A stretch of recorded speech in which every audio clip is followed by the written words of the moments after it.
हरिओम। तो हमने पिछले सत्र में देखा कि हनुमान जी सीता जी की दशा देखकर बहुत कष्ट में आ गए, बहुत दुखी हो गए। और उन्होंने ये भी देखा कि रावण आके सीता जी को धमका करके चला गया, कह के चला गया कि एक मास में मेरी पत्नी बन जाओ, नहीं तो मैं तुम्हें तलवार से काट दूंगा, मार दूंगा। स्वाभाविक है, हनुमान जी का मतलब हृदय किसी का भी व्यक्ति का दुखी हो जाएगा। और हनुमान जी तो बहुत द्रवित हो गए, बहुत बहुत ही कष्ट में आ गए। तो कष्ट में आने के बाद अब क्या करें भाई, आए तो थे वहां देखने के लिए, सीता जी दिख तो गई, तो वो काम तो पूरा हो गया कि सीता जी दिख चुकी हैं। लेकिन जो साथ में मुद्रिका लाए, पहचान लाए हैं, रामचंद्र भगवान नाम ने दी है, उसका क्या करें भाई। आप किसी काम के लिए भेजे जाओ जाओ और उस काम की कोई ऐसी निश्चित बात ना पता लगे कि आपने वो काम किया कि नहीं किया, तो फिर काम में कुछ कमी रह जाती है, ऐसा लगता है कि ठीक से काम नहीं हुआ। तो इस हेतु से या इस विचार से या यूं कहिए कि हनुमान जी ने कोई ऐसा थोड़ी सोच के आए थे कि वो चुपचाप देख करके चले जाएंगे और कुछ बात नहीं करेंगे। ऐसा तो कुछ उन्होंने सोचा भी नहीं था। तो और उन्होंने दशा देखी तो उन्होंने सोचा कि सीता जी को बताना चाहिए कि भाई मैं यहाँ पर आया हूँ, कोई यहाँ पर है, उन अकेली नहीं है। उनके दुख में, उनके दुख का अब अंत होने वाला है। तुरंत तो नहीं होगा लेकिन होने वाला है। क्या कहते हैं, तो हनुमान जी ने क्या किया, कहते हैं तुलसीदास जी लिखते हैं, गोस्वामी जी लिखते हैं, सोरठा है फिर से। कपि करि हृदय विचार, दीन मुद्रिका डारि तब, जनु अशोक अंगार, दीन हरस उठ कर गयो। अब सोरठा है, ये बात हम बार बार कहते हैं, करते हैं जब भी कोई गोस्वामी जी कोई अच्छी बात बताना, कोई विशेष बात कहना चाहते हैं अपनी कथा में, तो वो या तो सोरठे में या छंद में कहते हैं। बाकी कथा भी अच्छी है, ऐसा नहीं है कि उसमें कुछ गड़बड़ है, लेकिन या तो सोरठे में होगी या छंद में होगी या श्लोक में होगी। तो ये अलग अलग प्रकार, ये उनका अपनी अपनी विधि है काम को करने की, जिससे कि पढ़ने वाले, सुनने वाले को, पढ़ने वाले को। इसमें देखिए एक और भी बात है, तुलसीदास जी ने जब लिखी है 1574 के लगभग के आसपास, उस समय ऐसा तो था नहीं कि वो बहुत बड़े धनी व्यक्ति थे जो हजारों कॉपियां छपवा करके रामचरितमानस की बंटवा देंगे। उन्होंने तो अपने हाथ से 4 कॉपी लिखी थी कागजों पे। तो उस समय में 1574 में के लगभग के आसपास समय में, 74 ही नहीं, 74 से 1623 के बीच में जब भी लिखी उन्होंने, तो कागजों की ऐसी मतलब कागजों की इतनी आसानी से तो उपलब्धि थी नहीं, ना छपाई के, प्रिंटिंग के प्रेस या ये सब कुछ नहीं थे। तो जो कुछ उन्होंने लिखा वो उन्होंने ऐसा लिखा कि सुनने में समझ में आए। और इसीलिए देखिए, चौपाई की लय अलग है, दोहे की लय अलग है, और सोरठा या छंद की लय अलग है, श्लोक की लय अलग है। तो इसीलिए बार बार वो लिखते हैं। क्या आप कहानी में जरा वापस आते हैं। जब हनुमान जी ने हृदय में विचार करके, ये सोच करके कि माता सीता को, सीता जी को बताएं कि मैं यहां पर आया हुआ हूं, तो उन्होंने क्या किया, अंगूठी डाल दी। कौन सी अंगूठी डाल दी? जो भगवान राम ने उनको दी थी। तो सीता जी को ऐसा लगा कि मानो अशोक वृक्ष में, अशोक वृक्ष के नीचे थी ना वो, तो उनको ऐसा लगा कि अशोक ने कोई अंगारा दे दिया, अंगार दे दिया मतलब लाल रंग की कोई चीज गिरी। जैसे अशोक की पत्तियों में फूल होते हैं, लाल रंग के पत्तियां और फूल होते हैं, उनमें से कोई गिरा। तो सीता जी ने देखा, अरे तो मुद्रिका है। तो स्वाभाविक है, ध्यान जाता है, आदमी व्यक्ति देखता है कि क्या चीज है। उठाया उन्होंने, हाथ में लिया, और तब देखी मुद्रिका मनोहर, राम नाम अंकित अति सुंदर, चकित चितव मुद्री पहचानी, हर्ष प्रसाद हृदय अकुलानी। अब जब उसको, अंगूठी को ध्यान से देखा, तब समझ में आया कि उसमें तो राम नाम अंकित है। अरे ये तो, तब उनको एकदम से चकित होकर उन्होंने पहचाना मुद्रिका, अरे ये तो मेरे राम की मुद्रिका है। अब मन में देखिए कैसे विचार आते हैं तुरंत। क्या आते हैं कि हृदय में अकुला गई, बहुत ज्यादा उनको एकदम से अकुलाहट हो जाती है ना, अकुलाहट हो जाती है एकदम से, ये क्या हुआ, कहाँ से आया, कैसे है, क्या चीज है, क्यों है ये। जीत को सकई अजय रघुराही, माया ते असि रचि नहीं जाही, सीता मन विचार कर नाना, मधुर बचन बोले हो न माना। अब मन में सबसे देखते सबसे पहले आशंकाएं आती हैं। तो मुद्रिका देख करके उनको सबसे पहले मन में आया कि ऐसा कौन है जो भगवान राम को जीत ले। राम इतने बड़े धनुर्धर हैं, और सीता जी ने स्वयं देखा है कि खरदूषण और उन राक्षसों को राम ने अकेले कैसे मार दिया। तो ऐसे साधारण भी नहीं है कि कोई उनको आसानी से जीत जाए। और माया ते असी रच नहीं जाए, क्या नहीं, माया से कोई अगर नकली बना दे तो कैसे बना देगा भाई, वही कैसे बना देगा जिसमें राम लिखा हो, ऐसा कैसे बना देगा। और ये तो वही अंगूठी है जो उन्होंने स्वयं राम के हाथ में देखी है। तो ये तो बात समझ में नहीं आई। सीता मन विचार कर नाना, मधुर वचन बोले हनुमान। अब सीता जी मन में विचार कर रही हैं कि ये क्या है, सब उनके वो आप वो है ना। देखिए ऐसी स्थिति में सोच के देखिए, कोई आदमी किसी प्रकार की किसी जेल में हो, कारागार में हो, किसी बंदी स्थिति में हो, और वहां पर उसकी मन स्थिति कैसी हो जाएगी। और ऐसे में आपको कोई आशा की किरण दिखे तो क्या होगा। सबसे पहले तो मन में यही लगता है कि कहीं कुछ गड़बड़ तो नहीं हो गया। अब जब से हनुमान जी ने देखा कि सीता जी उनको, उनके ऊपर प्रभाव तो पड़ा, लेकिन ये नहीं समझ पाए कि क्या क्या प्रभाव पड़ा, कैसा उनको लग रहा है। तो उन्होंने अपनी बात थोड़ी सी आगे बढ़ाई, चुपचाप बढ़ाई। कैसे बढ़ाई, सीधे नहीं कहा सीता जी से, सीधे नहीं कहा। मधुर वचन बोले हो हनुमाना। क्या कह रहे हैं, रामचंद्र गुण बरनय लागा, सुनत सीता कर दुख भागा, लागी सुनय सवन मन लाई, आदि होते सब कथा सुनाई। वो हनुमान जी, जैसे होता ना कभी कभी तीन लोग होते हैं, दो लोग होते हैं, और एक आदमी कहे तो तू सामने वाले से रहा होता है, लेकिन उसका जो मुंह होता है कहीं और होता है। वो मतलब कह, ऐसा लगता है बात किसी और से कर रहा है। तो वही स्थिति हनुमान जी की है। हनुमान जी भगवान राम के गुणों की वर्णन करने लगे, बताने लगे कितने कितने सुंदर हैं, कैसे बलिष्ठ हैं, कितने अच्छे हैं, कितने दीन, कितने सब लोगों का ध्यान रखते हैं, इत्यादि इत्यादि कहने लगे। उनको सुनते ही सीता जी का दुख भाग गया। वो समझ गए कि बात राम की ही हो रही है। और लागे सुने सवन मन लाए, तो बड़े ध्यान से सुनने लगे कि क्या कह रहे हैं राम के बारे में। आधे होते हैं सब कथा सुनाई। तब उन्होंने, हनुमान जी ने शुरू से लेके अभी तक की जो कथा थी सुना दी। कौन सी सुना दी, श्रवणा मत जी कथा सुहाई, कही सो प्रकट हो किन भाई, तब हनुमंत निकट चले गए हो, फिर बैठी मन विस्मय भाई हो। तो राम हनुमान जी ने क्या कथा सुनाई होगी, उन्होंने वही सुनाया होगा कि भाई राम कहाँ से आए और कैसे उनके पिता ने उनको वनवास दी, क्योंकि उन्होंने भगवान राम से सारी कथा सुनी है, उनको पता है कि वो कैसे कैसे आए हैं।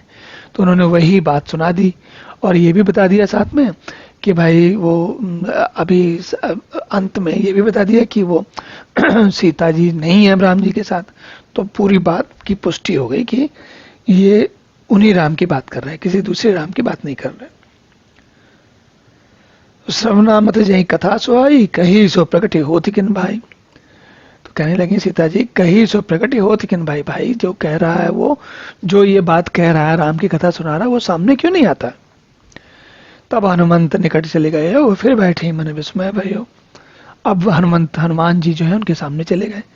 चले गए तो सीता जी उन्हें देख के बड़ी आप पड़ गई, असमंजस में पड़ गई, मुंह फेर के बैठ गई। उनके मन में आश्चर्य हुआ, क्या हुआ। देखिए उनके मन में स्वाभाविक आश्चर्य है, हनुमान को कैसे पहचाने, उन्होंने तो कभी देखा नहीं। रामदूत मैं मातु जान के, सत्य शपथ करुणा निधान की, यह मुद्रिका मातु मैं आनी, दीन राम तुम कह सहेदानी। हाँ, तो हनुमान जी ने, अब हनुमान जी वानर रूप में या वानर जैसे या जैसे भी दिखते होंगे, मतलब कम से कम ऐसे तो नहीं दिखते हैं कि जिसको देख के तुरंत समझ में आ जाए कि हाँ ये राम के मित्र होंगे। तो इसलिए सीता जी असमंजस में है।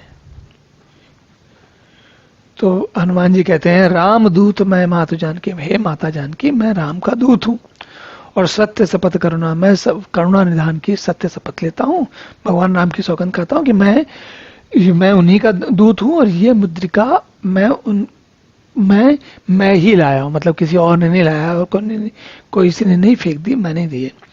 और दीन राम ने तुम्हें पहचान बनाने के लिए कि जो मैं उनका दूत हूँ, इस बात की पहचान बनाने के लिए ये मुद्रिका उन्होंने दी थी। नर बानर रहे संग कहूँ कैसे, कही कथा भाई संगति जैसे। तब सीता जी स्वाभाविक में पूछती हैं कि भाई नर और वानरों इनका आपस में कैसे संवाद, मतलब नर मतलब एक तो जो सुसंस्कृत समाज में रहने वाले नर, और एक वन में रहने वाले नर वानर, उनके आपस में कैसे मेल हो गया भाई, क्या बात हुई। तो सीता जी कहती हैं, फिर आगे अतुल गोस्वामी जी कहते हैं, कप के बचन स प्रेम सुन उपजा मन विश्वास, जाना मन क्रम वचन यह कृपा सिंधु करदास। जब उन्होंने पूरी बात सुनी तो उनको मन में विश्वास आ गया उनको, और समझ गई कि ये सीता रामचंद्र जी के ही सेवक हैं। हरिजन जान प्रीति अति गाढ़ी, सजल नैन पुलका वाली बाढ़ी, बूढ़त बिरह जलधि हनुमाना, भय उतात मोह कहूँ जल जाना। अब कहती हैं, जब जान गए कि भगवान के ये सेवक हैं, हरिजन, देखिए हरिजन क्या कहते हैं, भगवान का जन, हरिजन, हरि मतलब भगवान, हरि कौन से भगवान, हमने पहले भी इस बारे में बात की। हरि मतलब विष्णु भगवान, हर मतलब शंकर भगवान, और हरि मतलब विष्णु भगवान। तो हरिजन जान प्रीति अति गाढ़ी, जन समझ गई उनके ही सेवक हैं, हरि के जन है, और अत्यंत पुलकित हो गई। तब हे तात हनुमान विरह सागर में डूबती हुई तुम, तो कहते हैं बूढ़त विरह जलधि हनुमाना, तुम सीता जी कह रही है मैं तो डूब रही थी दुख के सागर में, पर तुम तो मेरे लिए जहाज हो गए हो, और तुमने तो मुझे बचा लिया। भय उतात मोह कहूँ जल जाना, अब कहूँ कुशल जाऊं बलिहारी, अनुज सहित सुख भवन करारी। अब बताओ कि बलिहारी, अब मैं तुम्हारी बलिहारी जानती हूँ, मैं बहुत प्रसन्न हो गई हूँ, मैं तुम्हारी बलिहारी है, मतलब तुम्हारे लिए सर्वस्व दान कर दूंगी, अपना सब कुछ कर दूंगी। जैसे माँ होती है ना, माँ कहती है कि छोटे बच्चे को देख के कहती है मैं बलिहारी जाती हूँ, बलिहारी मतलब बलिहार लेती हूँ, मतलब अपना सब कुछ दान कर देती हूँ। अब छोटे भाई लक्ष्मण जी सहित घर के शत्रु सुखधाम प्रभु का कुशल मंगल कहो। कैसे हैं वो? श्री रघुनाथ जी तो कोमल हृदय और कृपालु हैं। फिर हे हनुमान, उन्होंने किस कारण यह निष्ठुरता धारण कर ली है? तो अब यहाँ तक बात ही ऐसी नहीं है। यहीं तक आने के बाद अब सीता जी पूछती हैं उनसे कि अब रामचंद्र जी कैसे हैं इस समय, क्या स्थिति है उनको, वो आए क्यों नहीं, वो क्यों नहीं आए? तो कहते हैं सहज बान सेवक सुखदायक, कबहू का सुरत करत रघुनायक, कबहू नयन मम शीतल ताता, हुई है निरख श्याम मृदुगाता। सेवक को सुख देना तो रामचंद्र जी स्वभाव से करते हैं। क्या वो कभी मेरी याद करते हैं? कबहू नयन मम शीतल, मेरी याद करके कभी उनकी आंखें गीली हो जाती हैं क्या? हुई है निरख श्याम, क्या उनको देख कभी मैं देख पाऊंगी? उनको देखकर मेरे अंगों को नेत्र मेरे शीतल होंगे? वचन आव नयन भरबारी है नाथ हो निपट बिसारी, देखी परम बिरहा कल सीता बोला कपि मदव वचन विनीता। सीता जी विरह में आंसुओं में बिल्कुल उनका जल भराया, वाणी रुद्ध हो गई, अटक गई, कुछ समझ में नहीं आ रहा क्या करें। कह रहे हैं हे नाथ, आपने तो मुझे बिल्कुल ही भुला दिया। सीता जी के को विरह से और परम व्याकुल देकर हनुमान जी क्या कहते हैं? बोला कपि मदव वचन विनीत वचन कहते हैं। क्या कहते हैं? मातु कुशल प्रभु अनुज समेता, तब दुख दुखी सुख प्राण केता, जन जननी मानहु जे ऊना, तुम तेरे प्रेम राम कह दूना। कहने लगी हे माता, सुंदर कृपा के धाम प्रभु लक्ष्मण जी के साथ कुशल है, लेकिन आपके दुख से दुखी हैं। और हे माता, मन में ग्लानि मत करिए, जन जननी मानव जीऊना। हे माता, मन में कोई द्वेष मत लाइए, मन दुख छोटा ना करिए, दुख छोटा ना करिए, दुख ना करिए। आपसे श्री रामचंद्र जी के हृदय में आपसे दूना प्रेम है, आपसे अधिक प्रेम है। रघुपति कर संदेश अब सुन जननी धरि धीर, अस कही कपि गदगद भयो भरे विरोचन नीर। अब सीता जी, अब माता कह रही है, अब हनुमान जी कहते हैं, अब श्री राम जी, भगवान राम का संदेश सुनिए, क्या कहा उन्होंने। और ऐसा कहकर हनुमान जी प्रेम से गदगद हो गए, उनके नेत्रों में जल भरा है और बहुत ही मन प्रसन्न हो गया। कहु राम वियोग तब सीता, मोह कहूँ सकल भय विपरीता। नव तरु किसलय मनहु कृसानु, काल निसासम निस्स भानु। तब रामचंद्र जी ने कहा कि, सीता ने कहा, रामचंद्र जी ने मुझे बताया, तो मेरे लिए संदेश दिया है, हे सीते, तुम्हारे वियोग में सारे पदार्थ सब कुछ बेकार हो गया, कुछ किसी काम का नहीं है। वृक्षों के नए नए पत्ते, कोमल पत्ते अग्नि के समान लगते हैं, रात्रि काल रात्रि के समान लगती है, चंद्रमा जो है वो ठंडा होने के बजाय सूर्य की तरह जलाने वाला लगता है। कुबलय विपिन कुंत बन सरिसा, भारत तपत तेल जन बरसा। जय हित रहे करत ते पीरा, उरग श्वास सम्मत वृत समीरा। कमल वन के भालों के समान, वालों के वन के समान हो गए हैं। मेघ जो है वो खौलता हुआ जल बरसाते हैं। जो कुछ हित करता है, जो कुछ अच्छा करता है, सब उसी में पीड़ा होती है। जय हित कर रहे करत ते पीरा, और त्रिविध शीतल मंद सुगंध वायु सांप के श्वास के समान जहरीली और गर्म हो गई है। कहूं तो कछ दुख घटी होई, कहो यह जान न कोई। तत्व प्रेम कर मम अरुतोरा, जानत प्रिया एक मन मोरा। कहते हैं मन का दुख कह डालने से भी कुछ घट जाता है, पर कहूं किससे, अब कोई है ही नहीं, तुम तो हो नहीं। हे प्रिय, मेरे और तुम्हारे प्रेम का तत्व जो है एक मेरा मन ही जानता है। हम दोनों लोग की जो आपस का प्रेम है वो हम दोनों, मैं ही जानता हूं, और किसको बताऊं, किससे कहूं, और कौन समझे इसको। सो मनु सदा रहत तो पाही, जान प्रीत रस इतने ना माही। प्रभु संदेश सुनत बैदेही, मगन प्रेम तन सुधि नहीं तेही। कहने लगे, मन सदा तेरे ही पास रहता है, बस मेरे प्रेम का सार इतने में ही समझ लो। प्रभु का संदेश सुनते ही जानकी जी प्रेम में मग्न हो गई, उन्हें शरीर की सुध न रही। क्या बात है। कई कपि हृदय धीर धरु माता, सुमिर राम सेवक सुखदाता। हुर आनहु रघुपति प्रभुताई, सुन मम वचन तजहु कदराई। हनुमान जी ने कहा, हे माँ, हृदय में धैर्य धारण करो और सेवकों को सुख देने वाले रामचंद्र जी का स्मरण करो। श्री रघुनाथ जी की प्रभुता को हृदय में लाओ और मेरे वचन सुनकर कायरता को छोड़ दो, डरना बंद करो, अब जरूरत नहीं है। याद करो कि कितने हनुमान जी सीता जी से कह रहे हैं कि याद करो कि राम भगवान कितने कैसे बलशाली, क्या हैं वो। निश्चर निकर पतंग सम, रघुपति बाण कृसानु। जननी हृदय धीर धरु, जरे निशाचर जान। राक्षसों के समूह भगवान के लिए पतंगों के समान है, मतलब वो उनकी कोई गिनती ही नहीं। और श्री रघुनाथ जी के बाण अग्नि के समान है।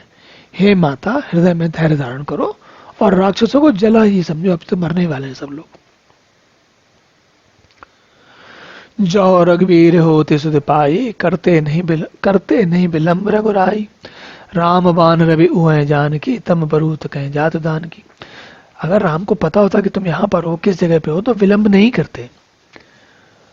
और यहाँ पर देखिए क्या है कि भगवान राम मनुष्य की मर्यादा में, भगवान की तरह तो उनको सब कुछ पता है, पर मनुष्य की मर्यादा में वो ऐसा अभिनय कर रहे हैं जैसे उनको कुछ नहीं पता। तो कहते हैं राम बाण रवि तम बरूत कहें जात जानकी। कहते हैं हे जानकी जी, राम बाण रूपी सूर्य के उदय से राक्षसों की सेना रूपी का अंधकार कैसे रह सकता है।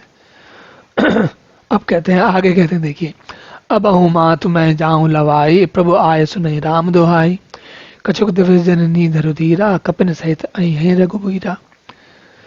तो कहते हैं, हे माता, मैं तो आपको अभी तुरंत ले जाऊं, पर श्री रामचंद्र जी की शपथ उन्होंने आज्ञा नहीं दी।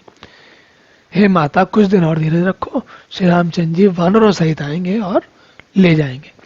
निश्चर मार तो ही ले जाई है, दीहू पर नारद जस गई है सुत कपि तब सब तुम्हें समाना, जात दान अति बट बलवाना।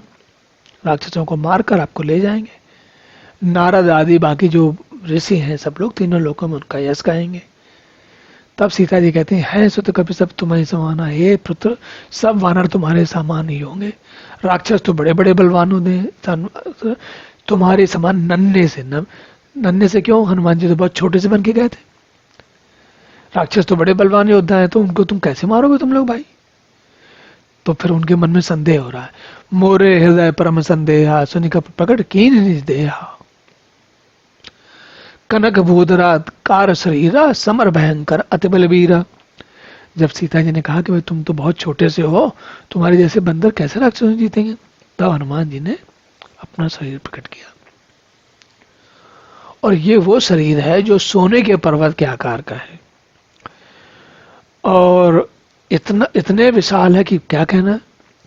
जो ऐसा शरीर है कि जो तुम्हें शत्रुओं के हृदय में भय उत्पन्न करे। जो विशाल राक्षस है उनके हृदय में भी जो है भय उत्पन्न हो जाए, इतना विशाल है। देखिए, जो जिसका शरीर बड़ा होता है उसको अपने बड़े शरीर का बड़ा अभिमान होता है, तो राक्षसों को अपने बड़े शरीर का बड़ा अभिमान है। लेकिन हनुमान जी का शरीर उनसे भी बड़ा है, तो क्या होगा, उनका सारा अभिमान टूट जाएगा राक्षसों का क्षण भर में। सीता मन भरोस तब भय पुनि लघु रूप पवन सुत लयो। तब सीता जी के मन में विश्वास आ गया कि हाँ भाई ये काम हो सकता है। फिर वो कहने लगे, तो हनुमान जी ने छोटा सा रूप अपना फिर से रख लिया और वापस पुनः रूप में आ गए। सुनि माता शाखा मृग नहीं बल बुद्धि विशाल प्रभु प्रताप ते करुण ही खाए परम लघु ब्याल। कहने हनुमान जी क्या कहते हैं, हे माता सुनिए, वानरों में बहुत बल बुद्धि नहीं होती, परंतु प्रभु के प्रताप से बहुत से छोटा सर्प भी गरुड़ को कहा जाता है। अत्यंत निर्बल भी महान बलवान को मार सकता है। मन संतोष सुनत कपिबानी भगति प्रताप तेज बलसानी। आशीष दीन राम प्रिय जाना हो तात बलशील निधाना। उनकी बात सुन के भक्ति प्रताप तेज और बल से सनी हुई हनुमान जी की वाणी सुनकर सीता जी के मन में संतोष हो गया। आशीष दीन राम प्यारा, राम प्रिय जानकर उन्होंने आशीष दिया, आशीर्वाद दिया और कहने लगे, तुम हे तात तुम बल और शील के निधान हो जाओ। क्या बात है। अजर अमर गुण निधि सुत हो करहु बहुत रघुनायक छो। करहु कृपा प्रभु अस सुन काना निर्भर प्रेम मगन हनुमाना। तुम अजर बुढ़ापे, अजर मतलब जिसके जो जर नहीं हो, बुढ़ापा नहीं आए, जिसको शरीर कभी छीण नहीं हो। अमर और गुण निधि, गुणों के खान हो जाओ। श्री रघुनाथ जी तुम पर कृपा करें, प्रभु कृपा करें। ऐसा कानों से सुनते ही निर्भर प्रेम मगन हनुमान, हनुमान जी प्रेम में मग्न हो गए। बार बार ना इस पति सीसा बोला बचन जोर कर कीसा। अब कृत्य भयऊ मैं माता आशीष तब अमोघ विख्याता। हे हनुमान जी कहते हैं, बार बार उन्होंने सिर नवाया और कहने लगे, हे माता मैं कृतार्थ हो गया, आपका आशीर्वाद अमोघ है, अचूक है, ये बात प्रसिद्ध है। सुनो मात मोहे अतिशय भूखा लाग देख सुंदर फल रूखा। सुन सुत करें विपिन रखवारी परम सुभट रजनी चर भारी। फिर हनुमान जी कहने लगे, काफी हम लोग देर से चल रहे हैं, बहुत देर से प्रयास में लगे हुए, यहाँ तक आया, बड़ी जोर से सुंदर फलों के वृक्ष दिख रहा, तो मुझे भूख लगाई है। सीता जी कहने लगे, सुन सुत करें विपिन रखवारी, बड़े भारी योद्धा राक्षस इन फलों की रखवारी करते हैं। और तिन कर भय माता मोहिना ही जो तुम सुख मानो मन माहे। तो कहने लगे, माता अगर आपके मन में सुख हो, आप अगर आज्ञा दे दें, तो मुझे इन राक्षसों का कोई भय नहीं है, जरा भी भय नहीं है। अब देखिए क्या बात है। देखे बुद्धि बल निपुण कपि कहो जान की जाओ रघुपति चरण हृदय तरि तात मधुर फल खाओ। तब हनुमान जी को बुद्धि और बल में निपुण देखकर जानकी जी कहती हैं, जाओ हे तात, श्री रघुनाथ जी के चरणों को हृदय में धारण करके मीठे फल खाओ। अब एक बात सोचिए कि साधारण दिशा में सोचिए, यहाँ तो ये लगता है कि ठीक है भाई, हनुमान जी जो है उनका भूख लगी होगी और मन करेगा, लेकिन यहाँ बल बुद्धि की बात भी है। बल बुद्धि की बात क्या है कि एक तो हनुमान जी साधारण नहीं है और अपने बल और बुद्धि का कुछ प्रदर्शन वो रावण के लिए करना चाहते हैं, तो ये उसी की भूमिका बन रही है। और इस भूमिका में आगे क्या बात होती है, ये हम लोग अगले सत्र में पुनः करते हैं। तब तक के लिए हरि ओम।